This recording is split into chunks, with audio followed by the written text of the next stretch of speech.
Hello and welcome to DFS Coach Talk. Today is Sunday, December the 19th, 2021. I am Joe Sarvati, affectionately known as Coach, and I am here to go over the NBA Main Slate for this evening. It has been pared down from 9 games to 6, so we're putting out the podcast a little bit later than normal today. We wanted to get those changes into effect and see. Hopefully there's no more changes. I think these 6 games should be pretty solid at this point, but we are going to review them as we normally do. And as we're jumping in, I guess my best piece of advice, if you're going to play any kind of DFS, especially NBA DFS right now, you really do have to follow the news up until lock, and then once lock starts, because we're going to have people ruled out that are in protocol. We're going to have games canceled, and you certainly don't want to get stuck with guys that aren't playing. I know we had a lot of folks get stuck with Holiday, some with Connaughton last night. Even happened to me. I was on here trying to put new lineups, got my FanDuel and Yahoo in, but somehow got stuck with both guys, Holiday and Connaughton, even though Connaughton played a little bit. So, I mean, it can happen to any of us. It's not fun when it does. But the best solution is just to really stay tuned here in Discord. We're going to follow this super close. We're on it 24/7. And when changes occur, we're going to react as quickly as we can. If you want to become a member of Coach Talk, certainly a good time to do it with everything happening with COVID and all the other issues going on with games at this point. But you can do that by going to dfscoachtalk.com.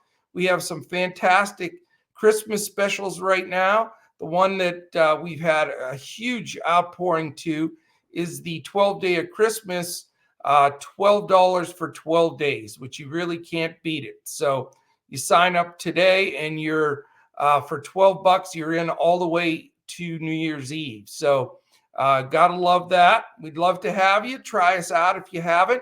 If not, we're here 7 days a week in front of the paywall with NBA DFS podcasts.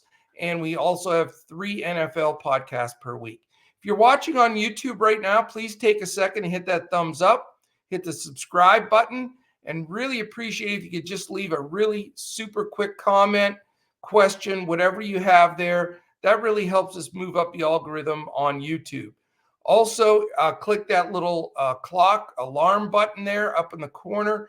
That will let you know every time one of our podcasts posts.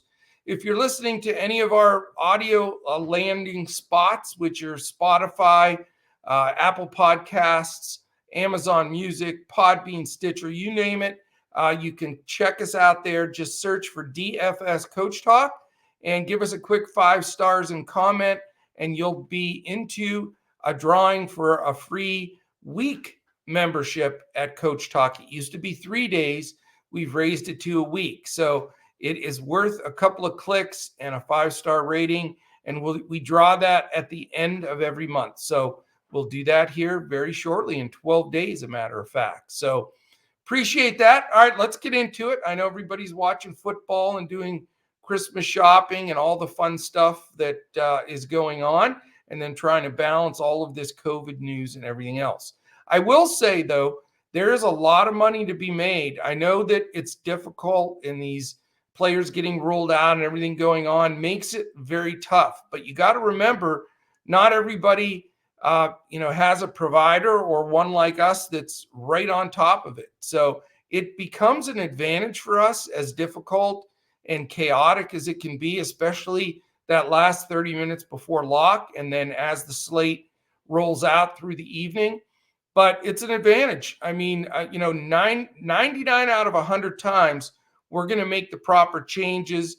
We're going to have the players in the right position for late swap, and we're going to be doing that throughout. If it's humanly possible, we're going to get it done, and we're the place that can help you get over the top. All right, we've got 3 postponements today: Atlanta, Cleveland, Brooklyn, Denver, and Philadelphia, New Orleans. All 3 of those games have been canceled. So we're going to tackle the 6 games that are still on the board at this 1:50 p.m. Eastern on Sunday afternoon. If things change, we will post that information in our Discord. All right, the first game on this slate at 6 p.m. Remember, the Sunday games for NBA start at 6, not 7, so don't miss out on that. We have all 6 games on the main slate on all 3 sites, DraftKings, FanDuel, and Yahoo.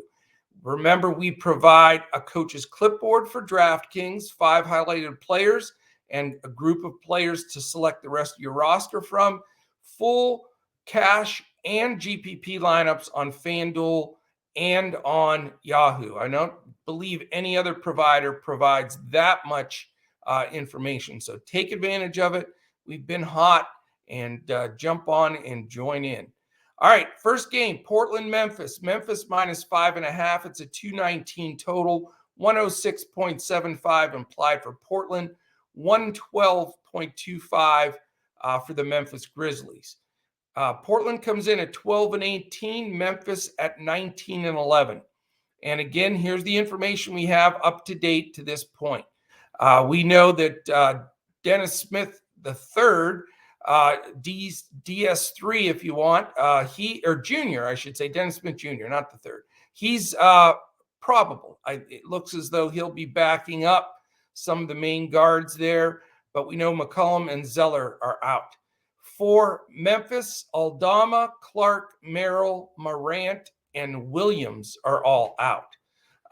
Statistically speaking, we've got the 17th paced Portland Trailblazers, Memphis top 10 pace in 9th. Defensively, we know Portland doesn't guard much of anything. They're second to last in the league at 29th. And we've got Memphis in the middle of the pack there at 14th.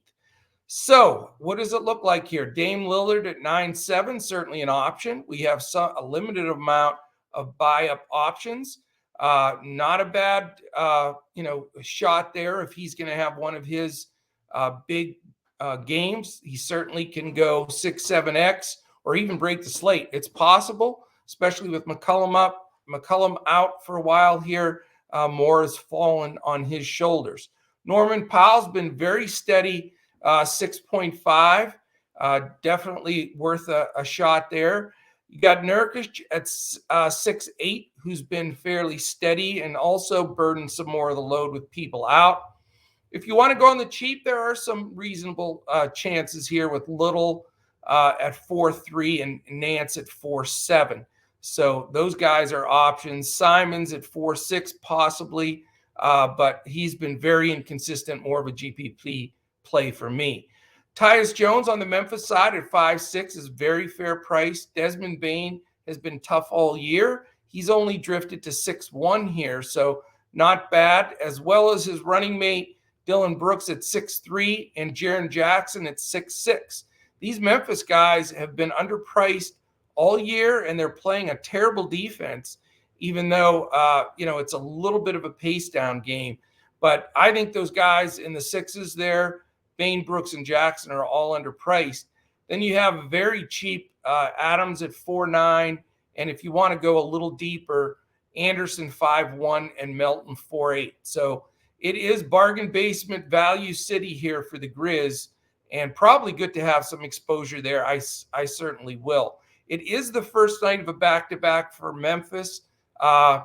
Maybe Coach Jenkins, loses a few minutes on some of the guys, like maybe a vet like Adams. So you have to be aware of that. Portland, it is an island game. All right, game 2, San Antonio Spurs, Sacramento Kings, both teams on the first night of a back-to-back. So you've got Pop on a back-to-back during COVID times. So, you really have to tread very lightly, if I would say so myself.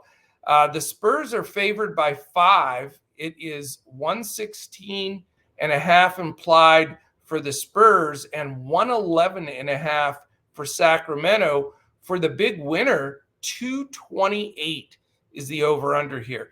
There's one other game that is actually higher than this, but this game is very conducive here to some DFS points, no question about it.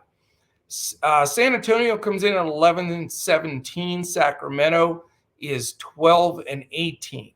The only guy listed out for the Spurs right now is Zach Collins. He's been out all year, so that's pretty astounding in itself. Not so fortunate are the Sacramento Kings, and hence why they're an underdog.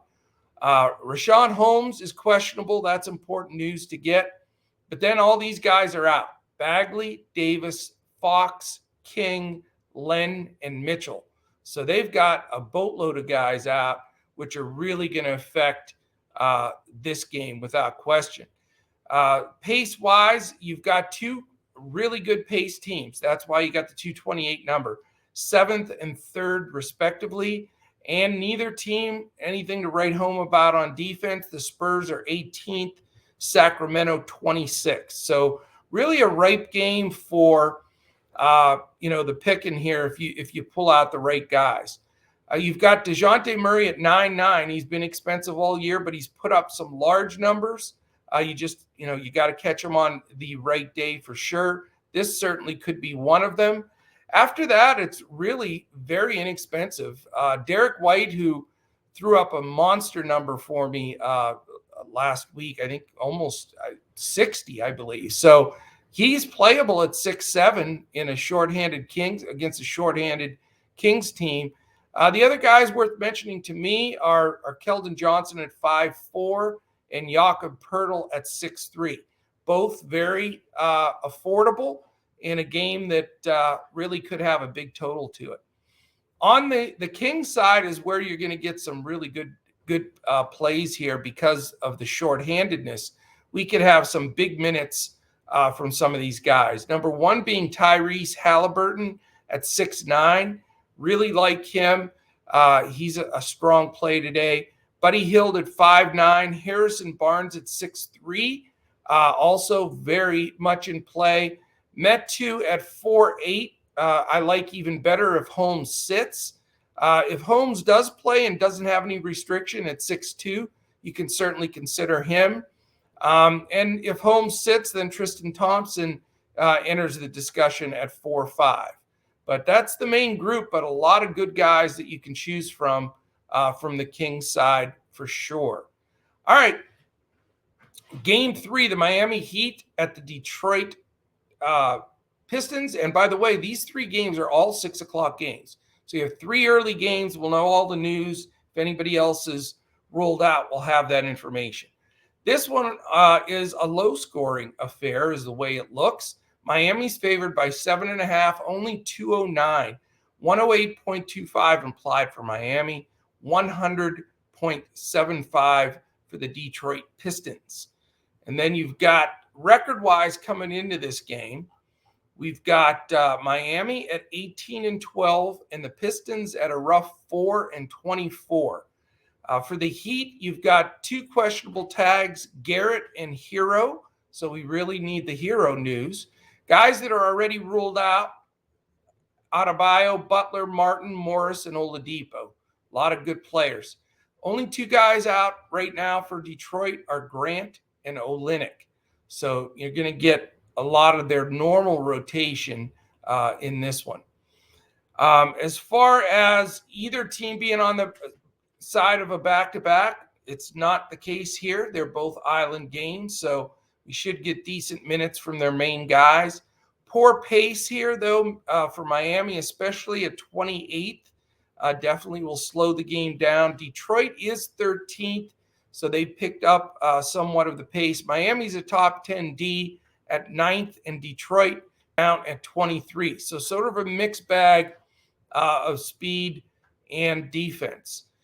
The way it's looking now as far as value goes here, you've got Kyle Lowry at 8.3. Again, he's leading the show with so many guys out. Very important to know if Hero's going to play. If Hero sits, Lowry's a pretty strong play. If he plays and without limitations, Hero's only 7K, and I think he becomes in play. The value plays here are very apparent. Gabe Vincent, 5.5, Duncan Robinson, 4.6, and Dwayne Dedman at 5.1. All three of them should see extended run with the shorthandedness of their roster. So definitely interested in some Miami. We'll have some exposure in this game. For Detroit, it looks like Killian Hayes, Cunningham, Diallo, Bay, and Stewart. That's their normal starting five right now. And then their bench isn't bad with Jackson and Lee, some of those guys, Corey Joseph, all possible plays. So against the Miami slow pace and good D, not really wanting to spend the crazy 8-4 number on Cade Cunningham. I think that'll keep his ownership down if you are interested, but I just don't want to spend that high of a number. If you want to go on the cheap, Sadiq Bey is coming off a good game at 6'2". Stewart's cheap at 5'3". And Killian Hayes at 3'5", if he gets enough of a run, is dirt cheap. But I'm not looking at probably any Pistons here. All right. We move to a 7 o'clock game. It is the Pelicans versus the Sixers. Oh, that game is canceled. Never mind. That game's not going to be played. The next game on the board, we got to try to keep all of this in order. It's Charlotte and Phoenix. Charlotte on the first night of a back-to-back. This is the giant number that even beats the 228. I haven't seen a 230 in a while in this season in the league. The scores have been so far down, but this is Phoenix minus 7.5. 230 is the total. Charlotte has not defended anybody in a long time, and their games have been going over consistently. Charlotte's a 111.25 implied, which is usually, the favorite, but 118.75 for Phoenix. So this game is wild as far as the numbers go. And certainly almost can't afford to pass it up in any stretch. You're going to have some exposure here, no doubt about it. Charlotte is 16-15. Phoenix is 23-5 after a 1-3 start. So that's 22-2. Unbelievable. Pace-wise, awesome pace here, obviously, 4th and 6th. Charlotte, no defense, dead last. Phoenix is 2nd in the league in defense. So, that doesn't make you feel great about, plugging in the Charlotte guys. But the cool thing about it for Charlotte, nobody out.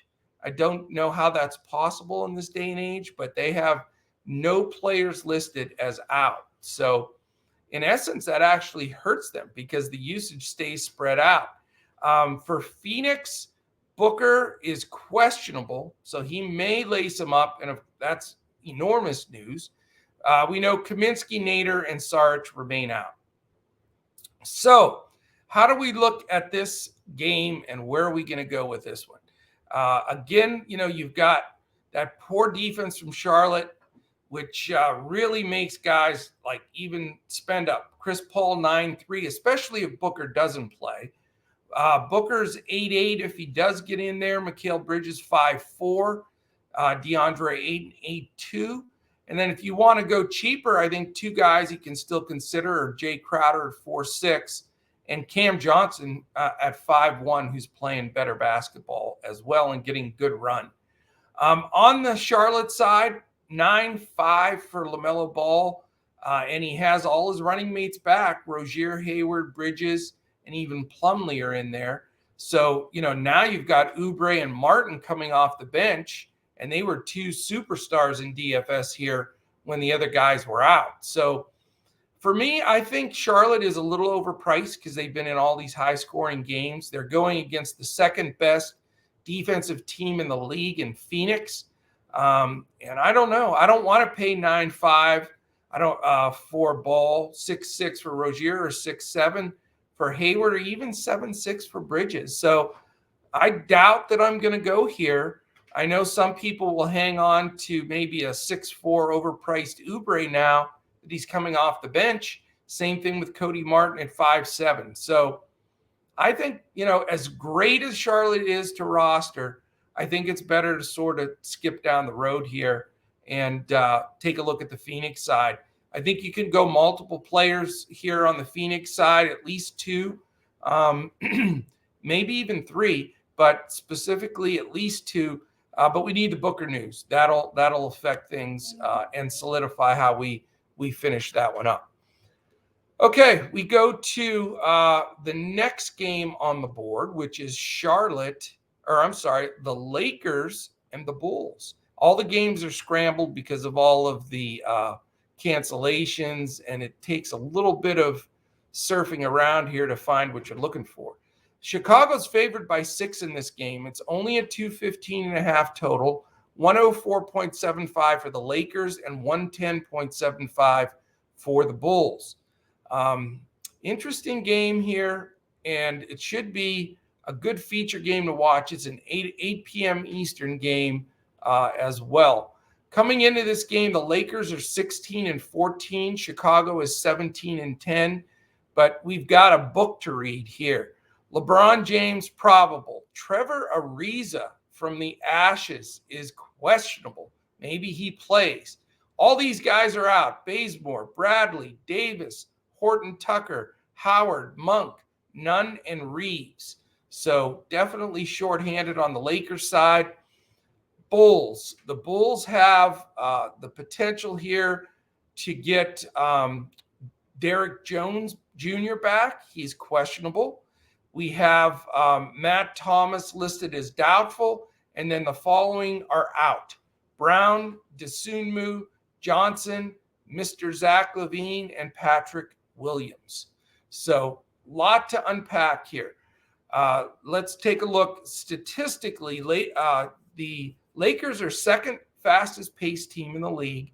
Chicago 15th. So you got some good possessions in this game. Defensively, though, both teams, Chicago's been really, really good all year. The Lakers, though, have come out of nowhere and are now 8th in defensive efficiency. So if you've noticed their games in the last 2-3 weeks, especially, the scores are down. They are concentrating on playing better defense, and they have moved up a ton. So with the 8th and 7th ranked defenses, that does give you some pause here. And then, of course, with the Lakers, with Westbrook and LeBron James playing, do you play one or the other? You can. They're 10-4 and 10-8 respectively. So that doesn't make it, plug and play by any stretch. But I'll tell you, it's hard not to want to play one of them, because right now we're just assuming the other starters to possibly be Ellington, Bazemore, and Jordan. Maybe a Carmelo Anthony gets in there. They've added Isaiah Thomas to the mix. Rondo will get some run, but they are thin, very thin. And, we'll see if Ariza comes back. I'm sure he'll be limited. So it's hard not to push a button on Westbrook or James. I'm probably going to go to one of them in a pay-up scenario here. But if you want to go on the cheap for the other guys, you're talking guys that could get 30 to 35 minutes in an Ellington at 4K, Bazemore at 4.7. Don't quite trust DeAndre Jordan for a ton of minutes, but he's 3K. So I don't know if you want to pass that up or not. But that's who we have listed as probable starters as of right now. So it's hard not to take advantage of that. On the Chicago side, we've got Lonzo Ball, Caruso, DeRozan, Green, and Vucevic as projected starters. So really, other than LaVine, they've got their main group in, and they've got Jones Jr., White, those guys off the bench. So, with LaVine out, DeRozan firmly in play at 9.4. I think you could consider Vuk at 9.2. Both of them are definitely pay-up guys, but if this is a focus game, you can really push the envelope here. It is only a 215.5 with a 230 and a 228 on the board. So it's a little risky, but it may be the way to go to give you a contrarian look. Maybe take something down. So I will have some exposure in this game without question. All right, the last game, it's an 8 o'clock game as well. So we have no super late games today. They're all bunched in between 6 and 8 Eastern. It is the Dallas Mavericks and the Minnesota Timberwolves. Minnesota's favored by 3, It's only a 213 total. 105 implied for Dallas, 108 implied for Minnesota. Dallas is 14-14, Minnesota 14-15. Dallas, slowest team in the league, snooze basketball, and you have Luka Doncic, so go figure. But they are dead last. Minnesota's 5th, so a major pace up game for Dallas, pace down for Minnesota. Defensively, a little bit better than normal here than you'd expect. 13th and 11th for Dallas and Minnesota. So that doesn't really get you too fired up. As far as the injuries go, Sterling Brown probable, and then we've got a bunch of guys out. Bullock, Cauley Stein, ever hear of Luka Doncic? Not playing. Josh Green, Frank Ntilikina, and Omarui, the rookie, who's actually on the roster now. He's a two-way guy. So none of those guys are playing. For Minnesota, just 2 guys, but an important one. Ant is out. Anthony Edwards is not playing. Taurean Prince also down. So how do we look at this game as far as who's in, who's out? We know that we'd love to play Brunson when Luke is out, but he's 7-1 now. So he's now a mid-level price guy. Hardaway at 5'9" and Finney-Smith at 4'8". Dwight Powell at 3'4", Maxi Kleber 3'7", Burke at 3'8". Very tough to trust. I think you got to look really just in the 2 spots. Kristaps Porzingis is 8'8". I think he's a really good play. Having to pay almost $9K for Porzingis is very gut-wrenching, but big pace up, and he's going to be the key go-to guy. I'm not afraid to spend the 7-1 on Brunson, but he is going to get some Patrick Beverley defense. So, that's a hard pill to swallow as well. Minnesota, on the other hand, has a few really good plays, but, if Dallas is playing at the slowest pace in the league, is that going to deter some of these guys from getting to their number? I think D'Angelo Russell at 7-4 is a really solid play with Ant out. And Cat at 9-6, we approach, we attack the inside play for Dallas, and Cat's one of the top scorers in the league at the center spot. So Cat at 9-6 in play, D'Angelo Russell at 7-4 in play. Not going to go both by any stretch, especially with a pace down game, but I think you have to look at them. If you want to go cheap, you do have some options here. Beverly at 5'2", Vanderbilt at 5'4", who's had some good games, and not really going to go Beasley at 4'7", maybe a GPP play. But that is it, my friends. 6 games, down from 9. A lot of money still to be made, and got to stay with it. Stay with the news. Stay with the all the information, because it's going to be flowing through. Things are going to change as we go. They may have changed already. I'm not even sure. But we're sitting here at 2:15, and we're looking to get some of these lineups set up. So we've got some dog interference here. And so I guess that's what she thinks about this slate as far as all the players being out. So anyway, we would love to have you join us at DFS Coach Talk. We're around the clock, so check us out. Join. We'll get you into Discord right away, and then we'll go from there. So really appreciate everybody listening in.